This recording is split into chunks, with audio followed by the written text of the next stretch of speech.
Dice el versículo 1 de Juan capítulo 1, y vamos a comenzar pensando en la eternidad de nuestro Señor Jesús. En el principio era el verbo, y el verbo era con Dios, y el verbo era Dios. Este era en el principio con Dios. Todas las cosas por Él fueron hechas, y sin Él nada de lo que ha sido hecho fue hecho. En Él estaba la vida, y la vida era la luz de los hombres. La luz en las tinieblas resplandece, y las tinieblas no prevalecieron contra ella. Puede sentarse, no cierre su Biblia por favor, porque vamos a usar mucho Juan capítulo 1 y algunos otros pasajes en Juan, como el capítulo 3, el 6 y el 8 también. Hermanos, la Biblia nos exhorta en el libro de Hebreos y nos dice, hermanos, de que nuestros ojos estén puestos en Cristo Jesús, el autor y consumador de nuestra fe. Y esa palabra, hermanos, que nuestros ojos estén fijos, significa que nuestra atención no se vaya a otras cosas que no sea Cristo Jesús. Hermanos, la Biblia quiere, el Señor quiere, el Espíritu Santo quiere de que nosotros constantemente estemos fijos, nuestros ojos fijos en Él, meditando en Él, pensando en Él. Dice que nuestras ansiedades las echemos sobre Él. Así que podríamos decir, hermanos, que no importa qué problema tengamos, sea un problema como el pecado, una práctica pecaminosa, la respuesta es Cristo. Sea un problema de ansiedad o de cualquier preocupación que tengamos, la respuesta es Cristo. Así que, hermanos, en cada situación, puede ser que estemos llenos de gozo, puede ser que queramos servirle a Dios, sea la situación en la que usted y yo hayamos venido hoy aquí, la respuesta es a que nuestros ojos estén puestos en Cristo Jesús, ya que Satanás nos va a querer desviar de Cristo. Y considérese usted, me considero yo esta semana, hermanos, si hemos pasado pensando en algo toda la semana que no sea Cristo, eso es pecado. Porque si constantemente pasó toda la semana pensando en algo que usted quiere o en algo que está sucediendo, y Satanás, porque Él nos lo hace a todos, ¿verdad, hermanos? Él es tan astuto en hacernos estos y todos caemos en esta trampa, y por eso de vez en cuando tenemos que volvernos a recordar, hermanos, el pasaje de Hebreos 12:2, que nuestros ojos tienen que estar puestos en Cristo, porque una vez Satanás nos tiene pensando en otras cosas, ahogándonos en el problema, o pensando que nunca vamos a poder vencer esa práctica pecaminosa, o cualquier otra cosa que sea, hermanos, o pensando que nunca vamos a poder servirle a Dios como Él quiere que le sirvamos, o pensando que nunca se va a salvar la persona que anhelamos que se salve, o cualquier cosa que sea. Si Satanás ha desviado nuestra mirada a ver solo el problema y ya no a ver a nuestro Salvador, entonces, hermanos, Él ya está logrando lo que Él quiere, desviar nuestra mirada de Cristo. Y espero que en estos mensajes, hermanos, al meditar en Cristo Jesús, nosotros, hermanos, nuestra mente esté pensando en Él, y que esto nos afirme, hermanos, en que en los dos mensajes que tengamos por delante, a que nuestra mirada esté puesta en Cristo Jesús, hermanos, ya que por nuestra naturaleza pecaminosa, por el mundo en el que vivimos y por el enemigo de nuestras almas, Satanás y los demonios, fácilmente, hermanos, en nuestra debilidad caemos a pensar en otras cosas, ¿verdad? Hermanos, aquí dice el versículo 1, en el principio era el verbo era con Dios y el verbo era Dios. La palabra verbo ahí es logos, ¿verdad? Algunas traducciones, por eso si usted lo ha leído, dicen algo así. En el principio era la palabra, dice. Y la palabra existía con Dios y la palabra era Dios. Esa sería una traducción más exacta aún, hermanos. Entonces, hermanos, esta palabra que se nos dice más adelante que es nuestro Señor Jesucristo es desde el principio, hermanos. Ahora me gusta lo que dice el autor de Hebreos y quisiera leérselo. En su primer capítulo dice él, hablando de nuestro Señor Jesús, dice estas palabras: Tú, oh Señor, citando el Antiguo Testamento, el escritor de Hebreos, tú, oh Señor, en el principio fundaste la tierra y los cielos, obras son de tus manos, ellos perecerán, pero tú permaneces. Todos ellos como vestiduras se envejecerán. Piense usted en ropa vieja, hermanos, que se arruina y eventualmente una la tiene que tirar. Todo en este mundo se envejece, ¿verdad, hermanos? Nuestros cuerpos, nuestros carros, todo va a envejecer. Pero tú eres el mismo, tus años no tendrán fin, dice. Esa es una buena, hermanos, descripción de lo que es la eternidad. Eterno significa que no tiene principio y no tiene fin. Aquí el escritor nos dice que en el principio, cuando Dios comenzó a crear los cielos y la tierra, ya existía desde la eternidad el verbo, hermanos. La palabra de Dios, el Hijo eterno, nuestro Señor y Salvador Jesucristo, hermanos. Hermanos, dice el versículo 2, era en el principio con Dios. Él es eterno, Él es antes que todas las cosas. Y hermanos, solamente traigo 2 pasajes hoy en la pantalla, pero si nuestra hermana puede poner Colosenses 1:15, y traigo la Nueva Traducción Viviente, hermanos, porque lo pone de una manera más clara para entenderlo. Dice ahí que Cristo es la imagen visible del Dios invisible, hermanos. Vamos a ver más adelante que Jesús dice que a Dios nadie le vio jamás, al Padre. Pero es Cristo quien nos revela al Padre. Y Él es la imagen visible del Dios invisible. Y ahí dice, Él ya existía antes de que todas las cosas fueran creadas. Y Él es supremo sobre toda la creación, primogénito, dice Reina Valera, que significa que Él es supremo, Él tiene preeminencia sobre toda la creación. El siguiente versículo, porque por medio de Él Dios creó todo lo que existe. Y ahí dice, sean las cosas celestiales o los de la tierra. Antes de que todo fuese creado, hermanos, lo que la Biblia llama la eternidad de la Trinidad de Dios, siempre existía el Padre, el Hijo y el Espíritu Santo, hermanos. Siempre ellos tenían una relación de amor que ha sido eterna. El siguiente versículo dice que hizo todas las cosas que podemos ver nuestro Señor Jesús. Y también las que no podemos ver, hermanos. Y ahí comienza a hablar de poderes espirituales, tanto de ángeles que están con el Señor, como de ángeles caídos, como tronos, reinos, gobernantes y autoridades del mundo invisible.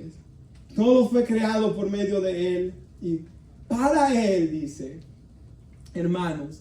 Y no sé si hay un versículo más, hermana Daniela, y dice ahí que Él ya existía antes de todas las cosas.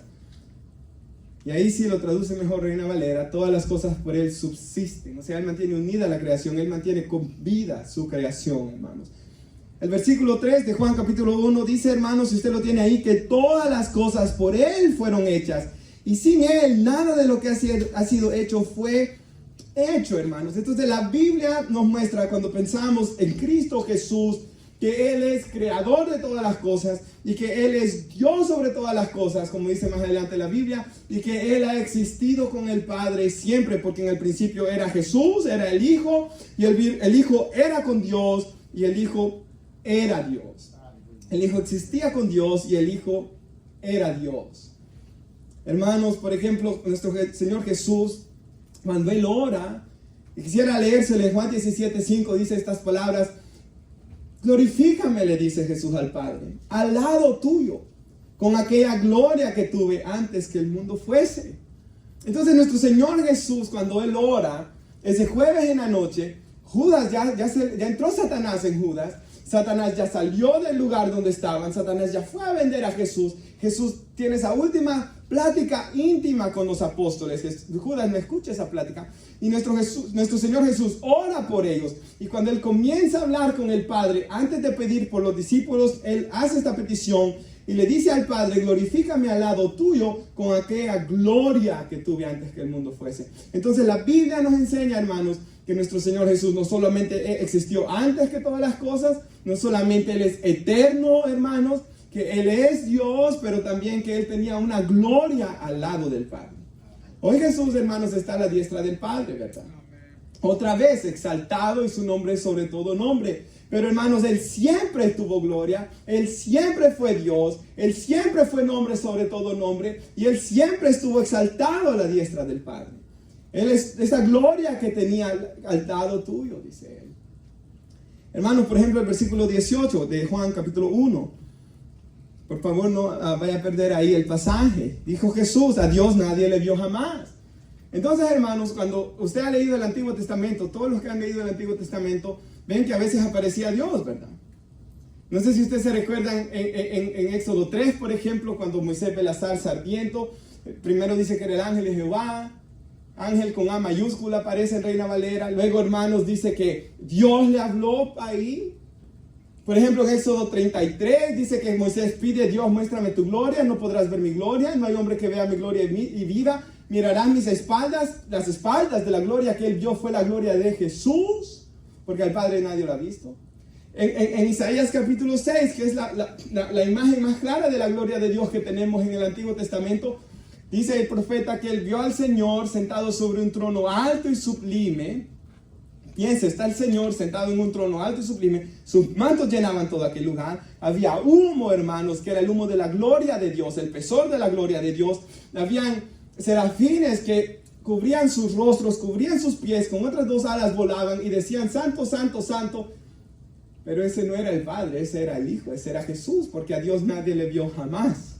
Y me gusta lo que dice Juan en el capítulo 12, lo puede leer después en su casa, de que el profeta cuando describió era al Señor, porque dice que estaba viendo la gloria del Señor Jesús. Digo todo esto, hermanos, para que podamos comprender y aprender de la palabra de Dios, que nuestro Señor siempre ha existido, Él es eterno, hermanos, y de que Él siempre tuvo su gloria, hermanos, antes de todas las cosas. Versículo 18, a Dios nadie le vio jamás. El unigénito, en el sentido que Él es único, ¿verdad, hermanos? El unigénito Hijo que está en el seno del Padre, Él le ha dado a conocer, porque nadie más lo vio, nadie más lo conoció. El único que nos vino a revelar quién era el Padre, el único que dijo, yo soy el camino, la verdad y la vida, y nadie va al Padre si no es por mí, es nuestro Señor y Salvador Jesús. Ahora, me gusta esa frase ahí que dice que Él estaba en el seno del Padre.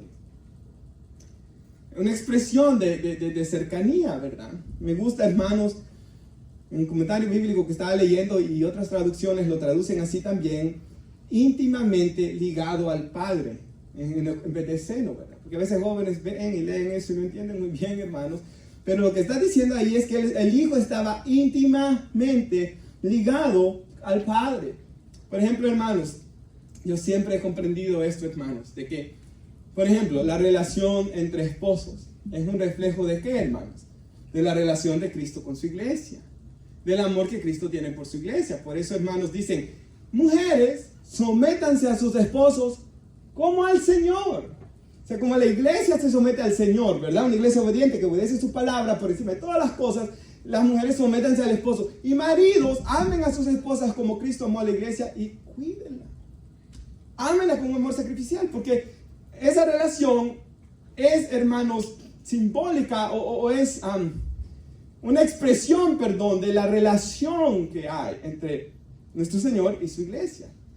Ahora, la relación entre papá e hijos, ese amor, esa ligadura de almas que tienen, es un reflejo, hermanos, o una extensión del amor que el Padre tiene por su Hijo. Hermanos, que si usted lee los pasajes bíblicos, hermanos, en su propio tiempo, si usted busca en algún libro de doctrina, una teología sistemática, y usted se dará cuenta cuántos pasajes en la Biblia hablan del amor profundo que tiene el Padre para con el Hijo, hermanos. Entonces, hermanos, es cuando nosotros entendemos estas cosas, es cuando nosotros entendemos, hermanos, que Él estaba íntimamente ligado con el Padre. Es cuando nosotros entendemos que nuestro Señor es eterno, que Él es glorioso, que Él es todopoderoso porque Él creó todas las cosas, Él mantiene vivas todas las cosas, el Padre lo ama de tal manera de que ahí toma más peso un versículo que lo traemos de memoria, que dice que de tal manera amó Dios al mundo que ha dado a su Hijo unigénito. Cuando uno llega a comprender quién es Jesús verdaderamente, ahí es cuando uno llega a comprender el valor del regalo que Dios da a todos los hombres, hermanos, de amarnos de tal manera de dar a su Hijo. Y hermanos, es ahí cuando nuestros ojos estarán puestos en Cristo Jesús, lo que tantas veces fallamos nosotros, ¿verdad? Y dejaremos de ver otras cosas, hermanos, y comenzaremos a verlo a Él y a confiar en Él y a poner nuestras ansiedades sobre Él porque Él cuida de nosotros. Es más, ¿cuándo dice eso el Señor? En 1 de Pedro 5. ¿Y qué comienza hablando ese pasaje? Pedro les dice, yo soy anciano, o sea, pastor. En esos primeros versículos, él dice que es pastor, anciano y obispo, que hablan de la misma persona, ¿verdad? En la Biblia, cuando usted lea obispo, es un pastor. Cuando lea anciano, es un pastor. Cuando lea pastor, es un pastor. Entonces, hermanos, él les dice, yo los exhorto a ustedes que cuiden del rebaño del Señor, no como quien tiene señorío de ellos, o sea, no como que son dueños de sus almas, sino siendo ejemplos. No como que a la fuerza, sino voluntariamente. No por ganancia deshonesta, sino con ánimo pronto. Y luego que Él los ha exhortado a ellos a que cuiden de la iglesia, Eventualmente les dice que el diablo anda como león rugiente buscando a quien devorar, pero en medio de toda esa exhortación que exhorta a los pastores que cuiden, que habla del peligro del diablo, él dice, pongan sus ansiedades sobre el Señor Jesús. Él cuida de vosotros. Entonces, hermanos, lo que Dios quiere de nuestras vidas es que nuestra mirada y nuestra confianza esté en aquel que nos amó de tal manera, hermanos, de que dio a su Hijo Jesús para morir por nosotros y que nos ha dado ese camino hacia el Padre. Ahora el versículo 4, ¿lo tienen, hermanos? De ahí de Juan capítulo 1. Luego de que estamos aprendiendo de Jesús, ¿verdad? ¿Quién es Él? Eternamente, ¿quién es? ¿Quién fue, quién es y quién será? Porque Él es el mismo de ayer, hoy y por los siglos, dice Hebreos 13:8. Ahora dice, en Él, versículo 4, en Jesús estaba la vida, y la vida era la luz de los hombres. Y la luz en las tinieblas resplandece, y las tinieblas no prevalecieron contra ella. Y esto es obvio, ¿verdad, hermanos? Usted entra a su cuarto a las 12 de la noche, está todo oscuro, pero usted entiende esa luz, y la luz vence las tinieblas, ¿verdad? Y ya todo el lugar está claro hoy. Entonces, hermanos, la luz vence las tinieblas. Y Juan constantemente habla de nuestro Señor Jesucristo como la luz. Por ejemplo, en Juan capítulo 8, en el versículo 12, si recuerdo bien, Jesús dice ahí, yo soy la luz del mundo. En Juan capítulo 3, en el versículo 19, ya que estamos cerquita, véalo ahí conmigo. El apóstol Juan dice que esta es la condenación, esto es lo que condena a los hombres, esto es lo que manda a los hombres al infierno, de que la luz vino al mundo. Pero los hombres amaron más las tinieblas que a Jesús, porque Él es la luz, ¿verdad? Porque sus obras eran malas. Todo el que hace lo malo aborrece a la luz. Podríamos decir, aborrece a Jesús, aborrece al Hijo de Dios, y no viene a Jesús, no viene a la luz, para que sus obras no sean reprendidas. Porque eventualmente, ¿qué es lo que detiene al hombre de venir al Señor? Su deseo de no arrepentirse, ¿verdad? Mas el que practica la verdad viene a la luz para que sea manifiesto que sus obras son hechas en Dios. Porque como dice Juan en su primera de Juan, en la primera carta de Juan, Dios es luz y no hay ninguna tinieblas en Él. Y luego Él dice, hermanos, el que dice que anda en la luz debe andar como Él anduvo. No como Caín, que era maligno, que aborrecía a su hermano, porque el que aborrece a su hermano está en tinieblas. Y luego Él dice en primera de Juan 1:7, Dios es luz, ¿verdad? Y dice que si venimos a la luz, como nuestro Señor Jesús está en la luz, porque Él es luz, tenemos comunión unos con otros, que es lo que Él va a tratar en todo el libro, ¿verdad? El tener comunión unos con otros. Cuando habla de Caín, ahí Él está hablando de comunión entre hermanos en Cristo, ¿verdad?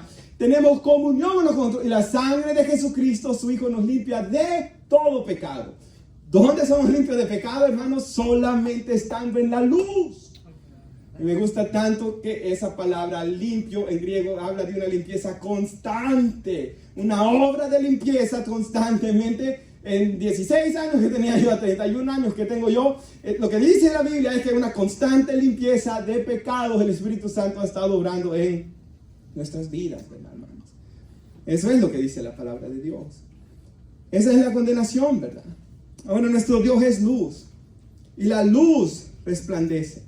Y las tinieblas no podrán contra la luz, hermanos. Por tanto, aquí la Biblia nos enseña que nuestro Dios es poderoso para quitar toda tiniebla si ponemos nuestros ojos en Él. Nuestro Dios es poderoso porque las tinieblas nunca van a vencer a la luz, hermanos. Nuestro Dios es luz y en esa luz hay perdón de pecados, porque el que dice que no tiene pecado es mentiroso. Pero, hermanos, si confesamos nuestros pecados, Dios es fiel y justo para perdonarnos de nuestros pecados y limpiarnos de toda maldad. Que ahí mismo lo dice en primera de Juan capítulo 1 versículo 9.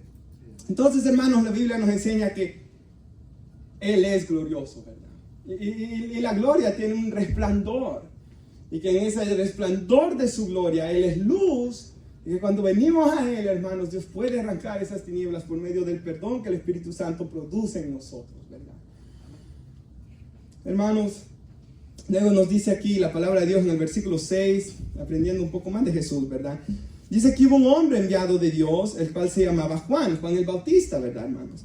Vino por testimonio, para que diese testimonio de la luz, a fin de que todos creyesen por él. No era la luz, sino para que diese testimonio de la luz. Ahora, algo que me gusta y que a veces, hermanos, no saben, hermanos, ¿Qué dice la Biblia de estos hombres? Juan, Pedro, por ejemplo. Ellos eran discípulos de ¿quién antes de Jesús? De Juan. Ellos eran discípulos de Juan el Bautista. Ellos vieron, hermanos, cómo este hombre bautizaba a personas y preparaba el camino del Señor, porque como dijo el profeta Isaías, este era aquel que iba a preparar las sendas del Señor. ¿Cómo termina el Antiguo Testamento? Diciendo en Malaquías de que un día iba a venir Elías, hermanos. Ellos esperaban a Elías. Por eso los discípulos le preguntan a Jesús, Señor, si tú eres el Cristo, ¿pero qué no antes había que venir Elías? Jesús le dijo, Juan era el Elías que había de venir. Lucas dice de que el espíritu de Elías estaba sobre Juan el Bautista, hermanos.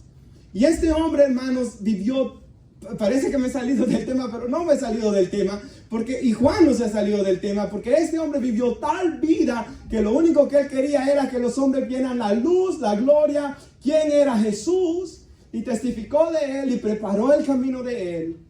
Me gusta tanto, hermanos, de todos los evangelios, creo que este es el que enseña más el corazón que tenía Juan. Si usted va al capítulo 3, el versículo 25, Juan 3, 25, cuando usted lo tenga me dice amén. Vamos a leer del 25 al 30, hermanos. Y dice ahí la palabra de Dios que había una discusión entre los discípulos de Juan y los judíos acerca de la purificación. Recuerde de que eventualmente el bautismo viene de ese rito de la purificación, ¿verdad, hermanos? La idea de bautizar así completamente por la muerte y resurrección de Cristo no estaba en esos tiempos todavía. Así que está esta discusión entre el rito de la purificación. Y el 26 dice, vinieron a Juan y le dijeron, Rabí, porque él era un maestro, ¿verdad? Mira, que el que estaba contigo, le dicen estos discípulos, al otro lado del Jordán, de quien tú diste testimonio, él bautiza y todos vienen a él. Imagino que se sentían, nos están dejando por irse por él. Usted puede entenderlo, ¿verdad? Y responde el 27, respondiendo Juan y dijo, no puede el hombre recibir nada si no le fuera dado del cielo. Ustedes me son testigos de que yo dije que no era el Cristo, sino que soy enviado delante de él. Y el 29 es algo importante. El que tiene la esposa es el esposo, hermanos. Mas el amigo del esposo, que era Juan, ¿verdad? Es el que está a su lado y le oye y se goza grandemente de la voz del esposo. Así que mi gozo está cumplido. Él entendía, hermano, de que él era solamente el amigo del esposo. No sé si están, hermano, es como, él sabía que la iglesia no era de él, era de Cristo, ¿verdad, hermano? Él es el esposo, la iglesia es su esposa. Él se ilustra a sí mismo como el amigo del esposo, o sea, no sé, hermanos, como el hermano Henry, ¿verdad? Que trabaja preparando las bodas. Él como que preparó todo para que llegara el esposo, llegara el esposo y se casaran, hermanos. Él era el amigo que se procuró de que todo estuviera listo en el banquete, por así decirlo, las mesas listas, solo por dar una ilustración, ¿verdad, hermanos? Para que llegara el esposo. Entonces Juan preparó a las personas. Él preparó a Juan, al apóstol Juan, él preparó al apóstol Pedro, él preparó a muchas personas que siguieron luego a Jesús. Y aquí los discípulos dicen, pero nos han dejado por seguirlo a él. El versículo 30. O sea, él ha dicho, ¿verdad? Este es mi gozo. Para esto yo vine, para que lo siguieran a él. Es necesario que él crezca, pero que yo mengüe. Y usamos este versículo para hablar de nuestras vidas, pero en el contexto, ¿qué está diciendo Juan? Mi ministerio tiene que menguar. La gente no me tiene que seguir a mí. Yo solo lo preparé. Él va a crecer. A él es a quien van a seguir. Para esto yo vine. Y el principio bíblico para nuestras vidas es de que nuestro corazón tiene que ser como el de Juan, de anhelar, hermanos, de que él sea glorificado.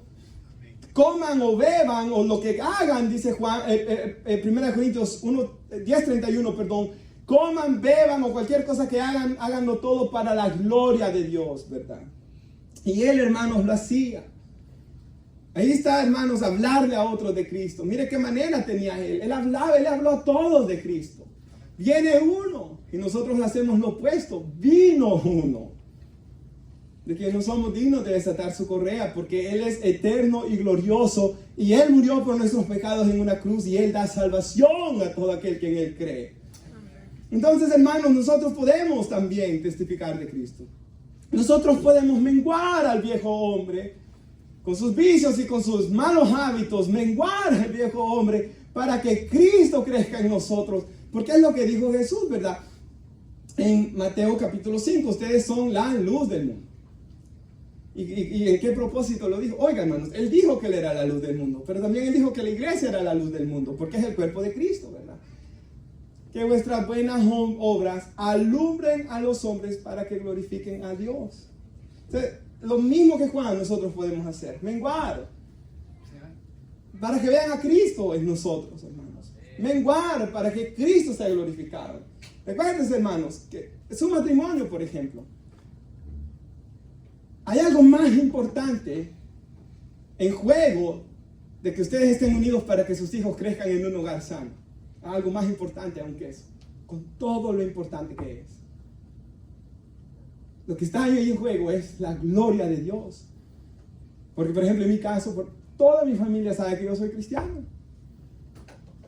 Un tío, pues Stephanie vio, hermanos, un tío me dijo: Robert, nos alegramos por ti. Hermanos de mi familia, por parte de papá, quizás solo un tío, dos tíos, uno que falleció y otro que vive en Nueva York, conozco de que no han hecho sus cosas, ¿verdad? En el matrimonio, hermanos. Entonces él me dice: Robert, estamos orgullosos de ti. Es más, y usted lo sabe, hermanos, nos alegramos. Me dijeron de que tú siempre andas con tu esposa, me dijeron, y nos sentimos orgullosos y queremos que tú sigas haciendo lo mismo, aunque nosotros no lo hacemos, prácticamente, dijo él, ¿verdad, hermanos? Entonces nuestros familiares están viendo, y el día, hermanos, de que alguno de nosotros haga una payasada, no solo va a venir una crítica a nosotros, no, va a venir una crítica a Dios y al Evangelio, y llegamos a ser una piedra de tropiezo. Entonces, hermanos, es verdad, hermanos, no hay nada mejor para los niños que crezcan con papá y mamá, claro que sí, hermanos, pero hay algo más importante aún, es que Cristo sea glorificado. Esas son las clases de vidas que debemos nosotros vivir. Mira el versículo 35, por favor, ahí en Juan capítulo 3. Y recordemos eso, que el Hijo estaba en el seno del Padre, ¿verdad? Íntimamente ligado. Piensa en la eternidad del Hijo con el Padre. Él dice: el Padre ama al Hijo. Él lo ama, hermanos. Pues Él dijo: este es mi Hijo amado en quien tengo complacencia, dijo Él. En Él se complace mi alma. Y dice Él: y todas las cosas les he entregado en su mano. Él le dio todo al Hijo, porque el Hijo eventualmente va a tener todo del papá, como dice el apóstol Pablo. No es el Hijo el que acumula cosas para darle al papá, sino que es el papá quien tiene que dejarle una herencia al hijo. Ahora, en otro pasaje de la Biblia dice que sí, los hijos tienen que cuidarlos cuando sean viejos, ¿verdad? Pero ¿quién tiene que darle herencia a quién, hermano? El papá al hijo, ¿verdad? Es la verdad, hermano. La Biblia, hay un pasaje bíblico que lo dice. Entonces el Padre le ha dado todo a su Hijo. Amén, hermanos. Amén. Porque Él lo ama. Y dice el 36, el que cree en el Hijo tiene vida eterna. Pero el que se rehúsa a creer en el Hijo no verá la vida, sino que la ira de Dios está sobre él. Hermanos, ¿cómo no agradar a Dios, al Padre, si no creyendo en su Hijo y aceptando de que Él lo diera para morir en la cruz del Calvario, tomando nuestro lugar? Pero ¿cómo puede que Dios, si alguien me pregunta, ¿cómo puede hacer para que Dios esté airado conmigo? Este es el versículo que le leería. Rechaza a su Hijo, aborrece a la luz, ama tu pecado, y entonces tenlo por seguro que la ira de Dios estará sobre ti. Pero como Él dijo, de tal manera amó Dios al mundo, el 16 de Juan 3, que dio a su Hijo unigénito, para que todo aquel que en Él cree no se pierda, más bien tenga vida eterna. El 17, porque Dios no envió a su Hijo a condenar al mundo, sino para que el mundo sea salvo por Él. Este fue el propósito, ¿verdad? Que creyéramos en su Hijo, para que la ira de Dios ya no esté sobre nuestras vidas. Por tanto, como dice Hebreos siempre, si oyeres hoy su voz, no endurezcáis vuestro corazón, ¿verdad? Hoy es el día de estar a cuentas con el Señor, dice. Hermanos, aquí podemos ver, ¿verdad, hermanos? La maravilla de vivir una vida como Juan el Bautista, con el anhelo que Él sea glorificado, de testificar de Él, pero también vemos aquí el amor que el Padre tiene por el Hijo. Regresemos a Juan capítulo 1, nuestro pasaje, hermanos. ¿Qué hemos visto hasta ahorita? Los primeros versículos. Él es Dios eterno. En el principio estaba la palabra existía con Dios, la palabra era Dios, ¿verdad? Hemos visto que Él creó todas las cosas, que Él tenía una gloria al lado del Padre, que Él era adorado por millares de ángeles también. Hemos visto que Él es la luz que vence las tinieblas que había en nuestras vidas. Por eso dijo Juan que nosotros somos un pueblo que Dios sacó de las tinieblas, que nos llamó de las tinieblas a su luz admirable, para que anunciáramos sus virtudes, sus atributos, para que le dijéramos al mundo quién Él es. Entonces, hermanos, vaya usted conmigo al versículo 9.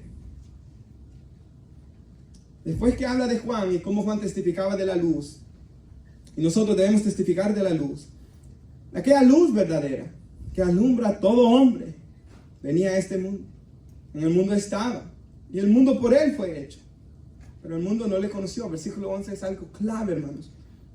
A lo suyo vino, y los suyos no le recibieron. Hermanos, yo cuando leía ese pasaje bíblico donde venía aquella mujer, Mateo 15, cananea, y venía rogándole a Jesús que le sacara el demonio a su hija, y Jesús no la quería escuchar. Usted está preguntando por qué es que Jesús no la escuchaba. Porque, hermanos, el Padre le dijo: ve primero, como dijo Jesús, yo soy enviado primero a las ovejas perdidas de la casa de Israel, por el pacto que Dios tenía con ellos. Primero yo les tengo que hablar a ellos, y luego los voy a mandar a ustedes que le hablen a todos los demás, todas las naciones. Dios no hace excepción de personas. El propósito de Israel era que por ahí todas fueran bendecidas, ¿verdad? En tu simiente bendeciré todas las naciones. Jesús, la simiente, iba a bendecir a todas las naciones. Pero primero tenía que ir a ellos, hermanos. Y la mujer le ruega y toca al Señor en su corazón la humildad que ella tiene de decirle: a unos perrillos comen de las migajas que caen de las ovejas de sus amos, de las mesas, perdón, de sus amos. Jesús: oh mujer, grande es tu fe. Y salen los demonios de su hija, ¿verdad? Hermanos, demostrando la gran misericordia de nuestro Dios. Pero, hermanos, el punto que quiero hacer en esa historia es de que nuestro Señor, hermanos, primero iba a Israel. 1500 años había lidiado con ellos. Lo habían llevado al Señor a la ira. Él había sido paciente con ellos. Él, hermanos, había llorado por ellos. Oseas capítulo 7, capítulo 11, hermanos, usted lee el corazón de Dios. Jueces capítulo 10, en toda la historia redentora. Y supuestamente Israel, ¿qué esperaba esos 1500 años? Que Moisés les dijo: Dios va a levantar otro profeta. Igual que yo, a él van a oír, dice la Biblia. De que a David Dios le prometió que se iba a sentar a alguien en su trono para siempre. Ellos esperaban su Mesías, ¿verdad? Pero, hermanos, ellos esperaban que, igual que Moisés liberó a Israel de Egipto, este Mesías los iba a liberar de Roma. Y como ellos tenían una mente carnal, hermanos, ellos estaban esperando de que el Señor les diera prosperidad económica, igual que mucha gente hoy, ¿verdad? Cuando piensa en Dios, solo estás pensando en el genio de la lámpara de Aladino que me va a dar mis deseos. Y yo lo he visto tantas veces, que si Dios no me da lo que yo quiero, me voy. Hermanos, yo me recuerdo un joven, ¿verdad? Y esto le he contado alguna vez, de que ya hace como 10 años, ¿verdad? O más, quizá, yo no sé cuántos años, pero fue cuando yo comenzaba a ser líder, hermanos, de que él dijo de que, hermanos, sí, que se iba, que renunciaba al evangelio porque Dios no le dio una novia, dice. Y que en el mundo le iba a conseguir. Y como que una maldición le cayó, hermanos, y nunca pudo conseguirla hasta el día de hoy. Porque ese no es Dios. Él no es el genio de la lámpara de Aladino. Él no se somete a mi voluntad, porque Él ya no dejaría de ser, Él dejaría de ser soberano en tal punto.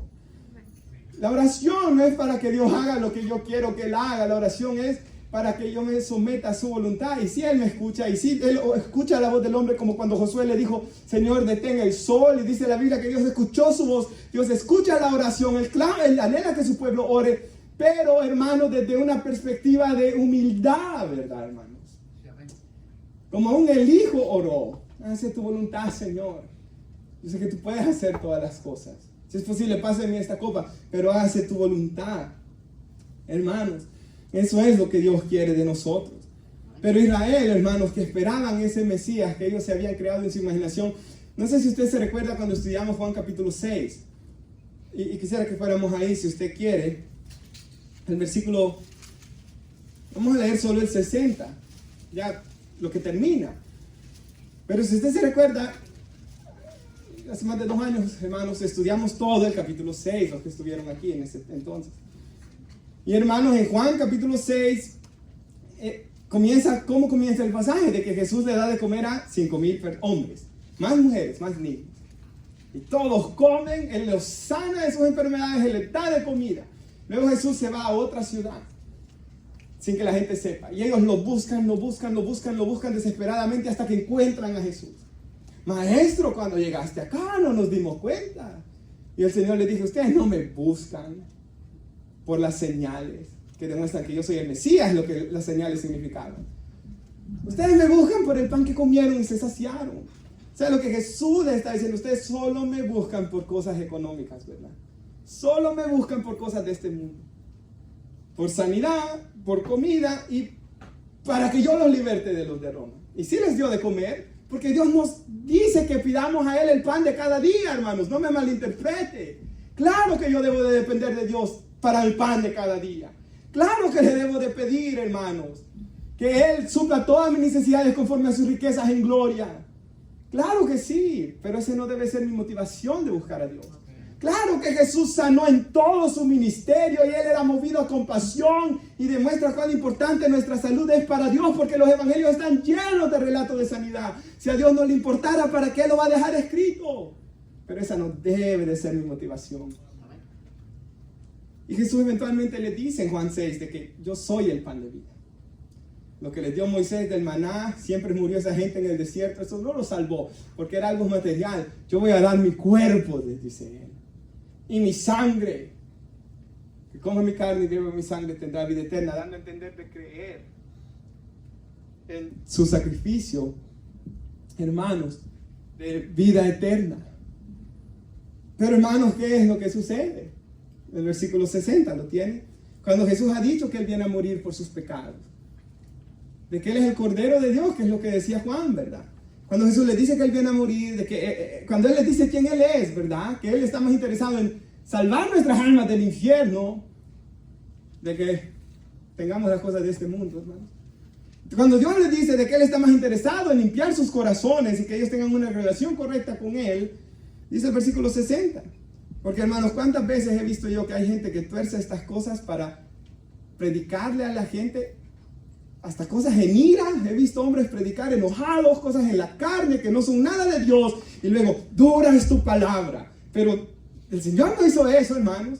Me recuerdo una señora una vez que trataba de evangelizar y me dice, no quiero ir. ¿Por qué? Porque el pastor, mira, ese hombre estaba tan enojado que parecía que me iba a venir a dar con el cincho, me dice. Hasta con miedo salíamos ahí de él. Y ese es el testimonio de miles de personas que tuercen esto. No, Jesús no estaba hablando en iras. Jesús estaba predicando el evangelio, que Él iba a dar su vida y que ellos se tenían que arrepentir.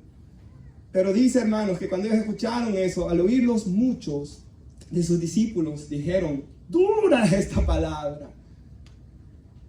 ¿Quién la puede oír? ¿Cuántos legalistas les encanta usar esto, verdad? Pero no está hablando nada de eso ahí Jesús.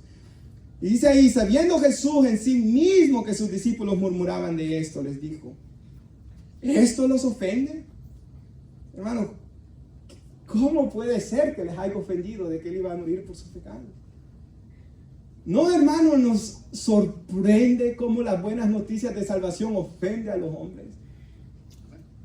Como dijo el apóstol Pablo, para los judíos es tropezadero. Para los griegos, gentiles, es una locura. Pero para nosotros es poder de Dios y salvación de Dios. Para ellos era una locura que Jesús llegara a morir por sus pecados. Pero para nosotros es poder de Dios, hermanos. O sea, ahora dice el 62, pues si viereis al Hijo del Hombre subir de donde estaba primero, o sea, si me vieran en mi eternidad, dice Él. Si me vieran en mi gloria. 63, el Espíritu es el que da vida. La carne para nada aprovecha. Hermanos, que Jesús solo les diera cosas de la carne, pan, sanidad, y que los libertara, los romanos siempre se iban a ir al infierno, ¿verdad? Eso de nada iba a aprovechar. Las palabras que yo les he hablado son espíritu y son vida. La palabra de Dios es espíritu y es vida, hermanos. Pero hay algunos de ustedes que no creen, porque Jesús sabía desde el principio quiénes eran los que no creían, quién le iba a entregar, y dijo, por esto os digo de que ninguno puede venir a mí si no es traído por el Padre. Esto lo lo voy a explicar después. Ya lo he explicado, pero lo voy a explicar después. Y dice después, hermanos, aquí. Entonces, muchos de sus discípulos, Juan 6:66, algunos hermanos he escuchado que dicen, este es el versículo más triste de la Biblia, ¿verdad? Muchos de sus discípulos volvieron atrás y ya no andaban con él. O sea, ya cuando lo conocieron de verdad quién él era, ya no les gustó. Y lo que comenzó con más de 5,000 hombres, lo que comenzó con mujeres y niños, que posiblemente hayan sido unos 15,000, como esas mega iglesias que hay, ¿cómo terminó, hermanos? Entonces dijo Jesús a los 12, solo los 12, hermanos, quedaron ahí. ¿Queréis iros también vosotros? ¿Quieren irse ustedes? Pero como el Señor los amaba, ¿verdad, hermanos? Pero aquí dice, le respondió Simón Pedro, y aquí estamos nosotros, hermanos. Aquí debemos estar usted y yo. Señor, ¿a quién iremos? Tú tienes palabras de vida eterna. Y nosotros hemos creído y conocemos que tú eres el Cristo, el Hijo del Dios viviente. O sea, Padre Rivero dice, ¿quién más nos va a dar esa palabra que aquellos despreciaron? Pero son palabras de vida eterna. ¿Quién más nos va a dar tu palabra? ¿Quién más es el Hijo de Dios? No hay nadie como tú, Señor. Y el verdadero cristiano es aquel que ha llegado a comprender de que sin el Señor estamos completamente perdidos, hermanos. Aquel que ha propuesto en su corazón, no importa lo que pase, yo siempre le digo a Stephanie, hermanos, no importa lo que pase, y donde sea que Dios, lo que pase, estemos donde estemos, nunca debemos alejarnos de Dios, le dije. Nunca debemos alejarnos de Dios, pase lo que pase, ocurra lo que ocurra. Nunca saben esta vida, ¿verdad, hermanos? Pero nunca debemos alejarnos del Señor y inculcar esto, hermanos, a los niños. Pedro lo sabía. Pero no le importó ver a todos los demás irse. Ellos quedaron ahí, hermanos. Pero aquí está el problema, ¿verdad? El problema no en Pedro ni en los 11, sino en ya sabemos quién, hermanos. Porque aquí dice, 70, Jesús le respondió, ¿no os he escogido ya vosotros los 12 y uno de ustedes es el diablo? Hablaba, dice Pedro aquí. Juan, aquí.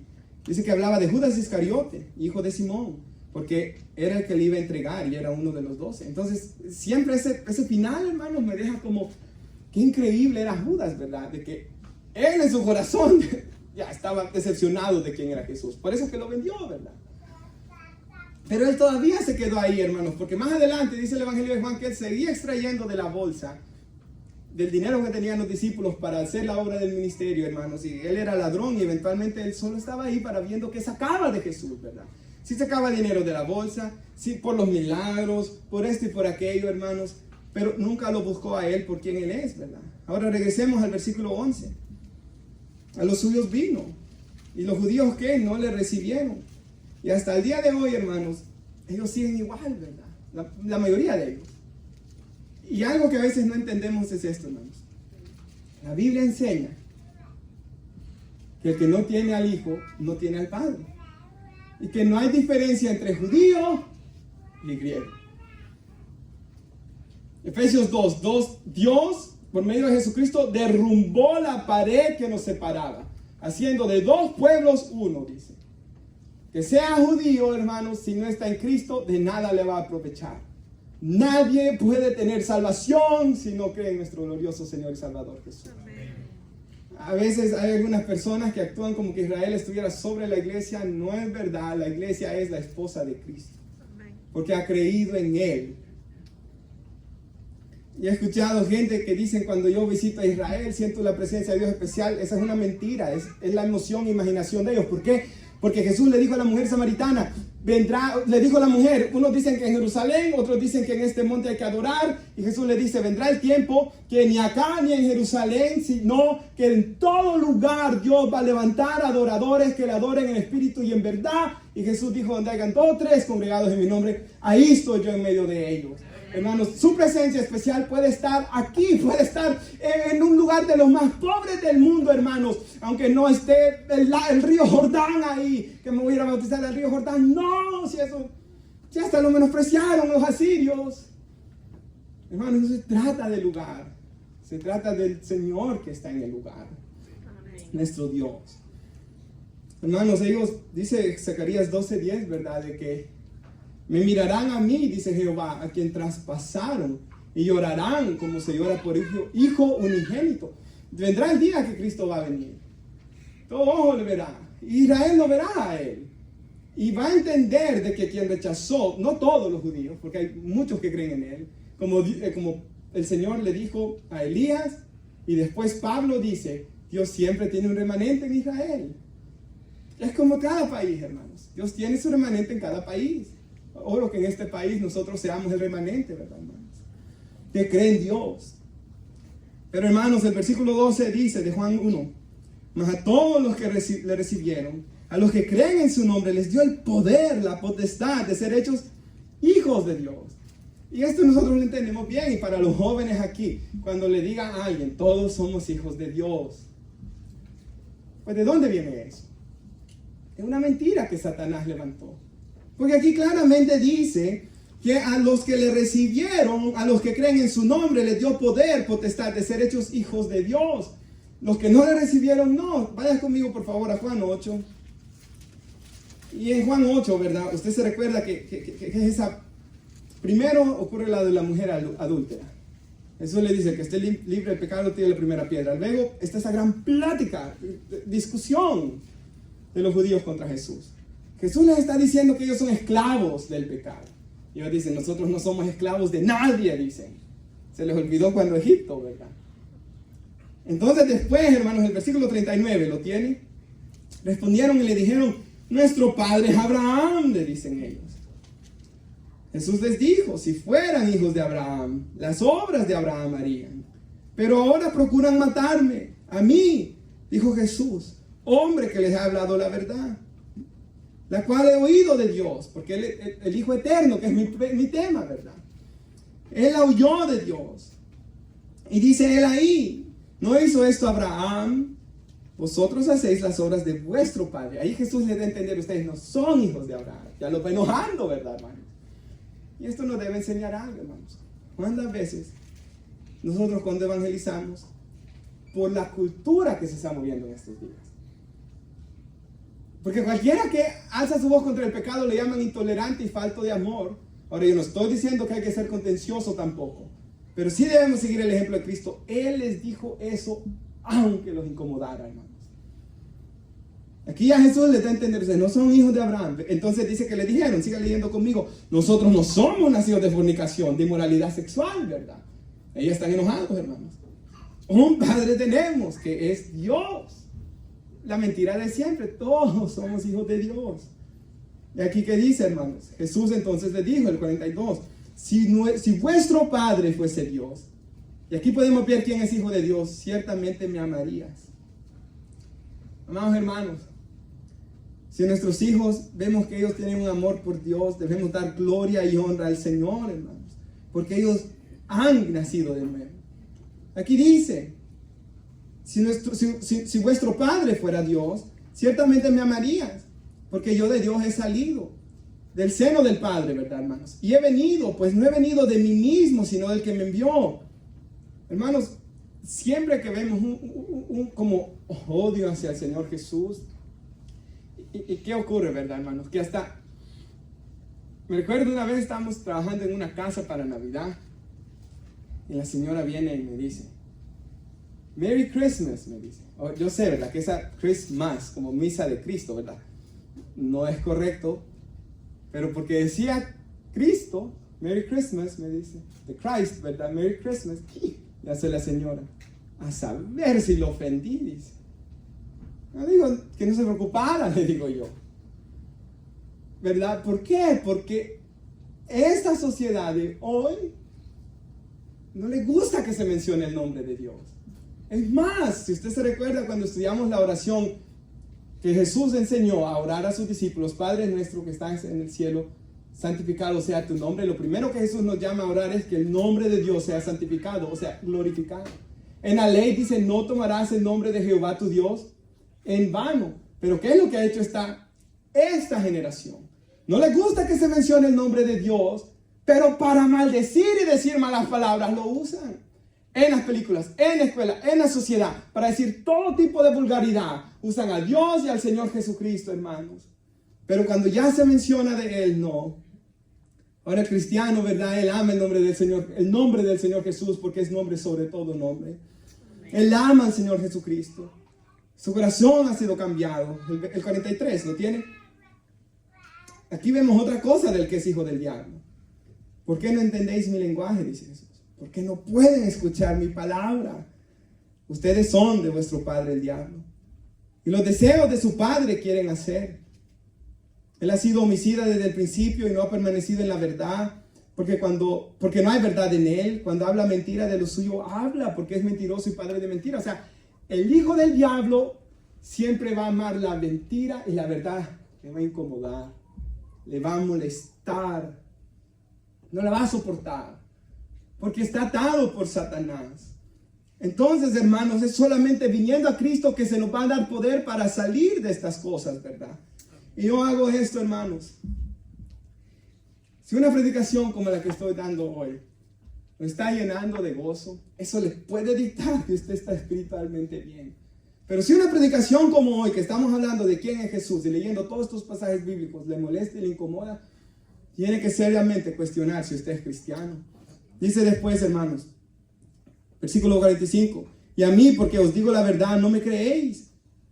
¿Quién de ustedes me redarguye de pecado? Porque Jesús no cometió pecado, ¿verdad? Pues si digo la verdad, ¿por qué ustedes no me creen? El que es de Dios, las palabras de Dios oye, dice. Por esto no oís vosotros, porque no sois de Dios. Y más adelante lo ilustra con las ovejas. Hermanos, las ovejas puede estarle hablando, y usted ha visto videos, les puede estar hablando otro pastor al rebaño de ovejas, pero ellos no escuchan la voz de extraños. Pero y yo vi un video, hermanos, donde habían silbándole, gritándole unos hombres, y las ovejas no se movían. Allá a lo lejos estaba el pastor, y él habló. Yo no sé si chifló y les habló, yo no me recuerdo exactamente cómo fue que le hizo, pero todas comenzaron a correr.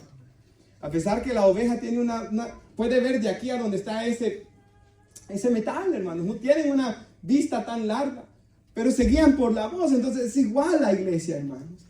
La iglesia oye la voz de Dios, la iglesia sabe discernir la voz de Dios. Es más,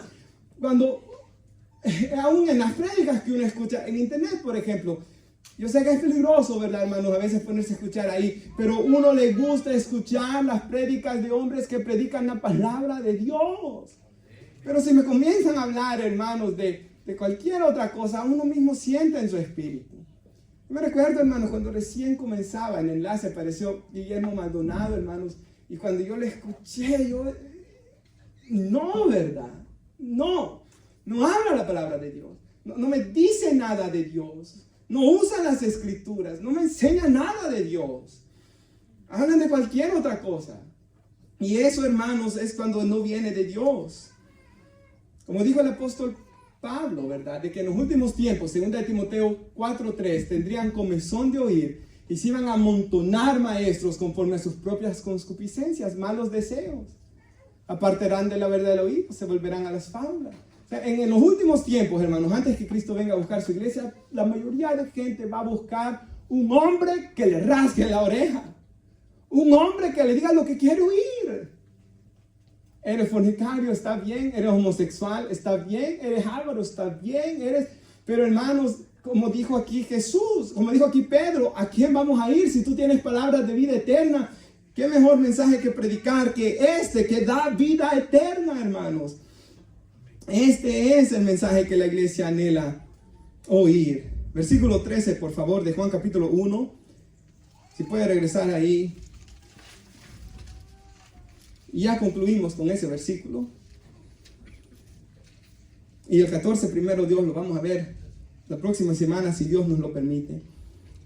Dice que ahí, que estos hijos de Dios, los que creyeron en Él, los que le han entregado su corazón, los cuales no son engendrados de sangre, ni de voluntad de carne, ni de voluntad de varón, sino de Dios. Lo que aquí está diciendo es que la salvación no la podemos producir por métodos carnales, hermano.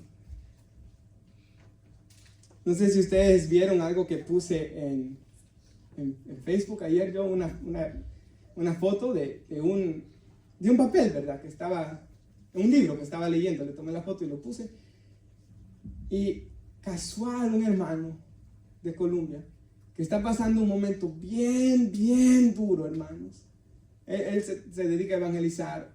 Lo vio. Y ahí entendí por qué yo lo puse. Y le puse un corazón. Y cuando yo vi que le puse el corazón, dije yo, valió la pena que yo haya puesto esto. Y la oración decía esto. Oh, cuánto anhelo yo que las almas se salvaran. Pero, y él ilustra como cuando Pedro iba a pescar y no podía cachar nada, ¿se recuerda? Y dice el hermano que escribió esto en los 1600, él dice, yo he tirado la red una y otra vez, he pasado noches enteras sin dormir, tratando de cachar los peces, de salvar las almas. Y luego él ora, y quizás usted hermano, ora por oración, y él dice, Señor, no permitas que yo muera, no permitas que yo viva sin ver tu mano, ¿verdad? Y después me gusta lo que él dice, Señor Jesús, la próxima vez que vaya a la playa a tirar la red, a evangelizar, ¿verdad? Hablar la palabra, por favor, yo quiero que tú estés conmigo en la barca y que me digas dónde ir a tirar la red para que pueda salir una gran cosecha de almas ahí. Entonces, hermanos, digo esto, ¿por qué? Porque esto no es por sangre. Entendemos esto, ¿verdad, hermanos? Por ejemplo, no es porque yo fui cristiano, mis hijos van a ser cristianos. No. Esto no es de voluntad de carne, no es de voluntad de varón. O sea, es imposible para mí salvar a alguien. Es imposible para mí hacerlo cristiano. Es imposible. Y eso es lo que nos hace sentir, hermanos, no tanto incapaces, que sí, ¿verdad? Nos hace sentir incapaces, pero es eso lo que nos debería de llevar a buscar a Dios y exclamarle a Él, como en los salmos. Nuestro sentimiento, nuestra preocupación, porque los salmos están cargados de esto, ¿verdad, hermanos?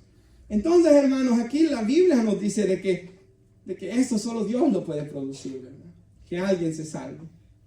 De que el Hijo Eterno nazca en el corazón de alguien, hermanos, porque dice la Biblia que por la fe Cristo habita en nuestros corazones, Efesios 3:17, solo Dios lo puede producir. ¿Cómo? Esto vamos a estudiar la próxima vez, ¿verdad? Primero Dios, hermanos, el versículo 14, cuando Él viene a habitar aquí a la tierra, Jesús. Pero, hermanos, escuchando la palabra de Dios, ¿verdad? Escuchando el Evangelio, creyendo en el Evangelio. La fe viene por el oír la palabra de Dios, clamando a Dios de que Él venga a nuestro corazón, rindiéndonos a sus pies. El Espíritu Santo venga a sellarnos, como dice la Biblia. De que Él cambie el corazón de piedra, hostil a Dios. Y hermanos, ¿sabe? Antes de que Cristo me salvara, Él ya estaba obrando en mi corazón, hermano. Poniendo un interés en la Biblia. Ya un deseo, ya una idea, hermanos. Y poco a poco llegó el momento, ¿verdad? Porque la palabra de Dios no regresa vacía. Por ejemplo, hermano, papás, mamás, ¿verdad? Su hijo no quiere venir, su esposo no quiere venir, especialmente los hijos, ¿verdad, hermanos?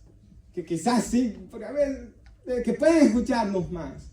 No hay mejor manera que ellos vengan a la fe que leyéndoles la Biblia, hablándoles de la doctrina del Evangelio, ¿verdad? Diciéndoles cómo somos justificados. Hermano, esa es la manera como la fe va a obrar, porque por voluntad de carne no se puede, ¿verdad? Solamente son las palabras de vida eterna, las palabras que salieron de los labios del Hijo Eterno que van a salvar. Porque Él de tal manera amó al mundo que ha dado a su Hijo unigénito. Ahora Juan escribió eso, ¿verdad? Y Juan, que habló tanto del amor, ágape, en sus epístolas. Antes, ¿cómo le llamaba Jesús, hermanos? ¿Cuál era el apodo que Jesús le puso? Hijo de trueno, ¿verdad? Y cuando la Biblia nos dice que ese era el apodo de Juan, ¿por qué dice eso la Biblia? Porque dice la Biblia de que en Lucas capítulo 9, de que el apóstol Juan y con su hermano van a una aldea de samaritanos. Ellos van delante de Jesús para que Jesús llegara después y no lo quieren recibir. Salen molestos, hermanos, y llegan a decirle a Jesús: Señor, ¿quieres que oremos como Elías para que fuego descienda del cielo y los consuma? Y me gusta lo que dice Jesús, ¿verdad? En el versículo 55 y 56, ustedes no saben de qué espíritu son, les dice. Porque el Hijo del Hombre no vino para perder las almas de los hombres, sino para que fueran salvas por Él. 3:17 de Juan, porque Dios no envió a su Hijo al mundo para condenar al mundo, porque ya estaba condenado, ¿verdad? Sino para que el mundo sea salvo por Él. Esa es la voluntad de Dios. Así que, hermanos, hoy en Juan capítulo 1 hemos visto como conclusión que el Señor Jesús es Dios, y esto lo estudiamos cuando estudiamos la Trinidad, ¿verdad? Un poco. Hemos visto que Él es eterno, hemos visto que Él creó todas las cosas, que Él tenía una gloria a la diestra del Padre. Él se hizo hombre y Él volvió al lugar de gloria que Él tenía.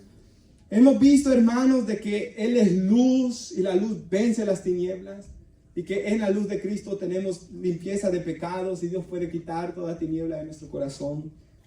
Hemos visto, hermanos, hoy de que Juan amaba tanto a Cristo que no le importó de que su ministerio menguara, pero que la gente lo siguiera a Él, era lo que Él deseaba. Y que Él lo amaba al Señor, y que nosotros somos llamados igual a vivir nuestras vidas para la gloria de Dios y testificar de Él. Hemos visto hoy, hermanos, aquí de que el que no tiene al Hijo no tiene al Padre. Y de que, hermanos, separados de Él nada podemos hacer, dice el Señor. Pero que a los que le recibimos somos hechos hijos de Dios. Y que esto no puedo hacerlo en la carne. Yo no puedo, ¿verdad?, hacer que mi hija sea una cristiana y que mi hijo vaya a ser un cristiano el día de mañana. Yo no puedo hacerlo. Pero Dios sí puede hacerlo por su palabra. Y que Él quiere hacerlo. Porque lo que estudiamos el domingo pasado es que la voluntad de Él es que todos sean salvos y vengan al conocimiento de la verdad. Y como dice en Tito cuando habla de las descripciones de un pastor, ¿cuál es una de las descripciones de los requisitos? Que sus hijos sean creyentes, fieles, dice. Entonces Dios está interesado en esto. Él está interesado en salvarnos. Y nosotros debemos hacer lo que hizo Juan el Bautista, tratar de vivir nuestras vidas para su gloria y testificar de Él a ellos, hermanos. Y quisiera terminar con un versículo en la pantalla, si usted gusta ponerse de pie. Y yo sé que se lo pueden de memoria, hermano, pero por eso lo traje en una versión diferente. ¿Qué podemos decir acerca de cosas tan maravillosas como estas? Dice. Ahora, lo que habla Pablo en el contexto es de que todo obra para bien a los que aman a Dios, y que Dios nos escogió, Dios nos conoció, nos predestinó, nos llamó, nos justificó y nos glorificó con el propósito que seamos como su Hijo. Entonces, cuando Pablo piensa en que Dios todo lo que pasa en nuestras vidas lo va a usar para que seamos más como su Hijo, él dice esto. ¿Qué podemos decir acerca de cosas tan maravillosas como estas?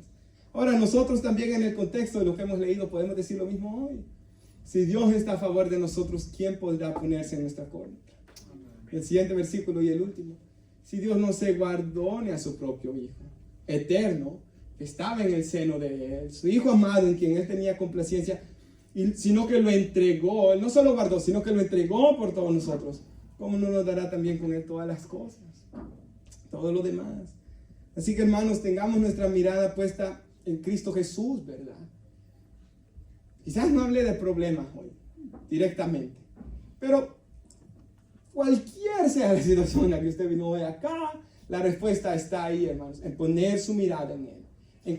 Como dice el autor de Hebreos, considerad, dice, aquel que sufrió tal contradicción de pecadores contra sí mismo, para que vuestro ánimo no se canse hasta desmayar.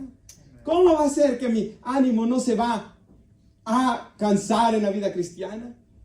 Considerando aquel que sufrió, porque dice después, ustedes no han batallado contra el pecado hasta derramar su sangre, dice.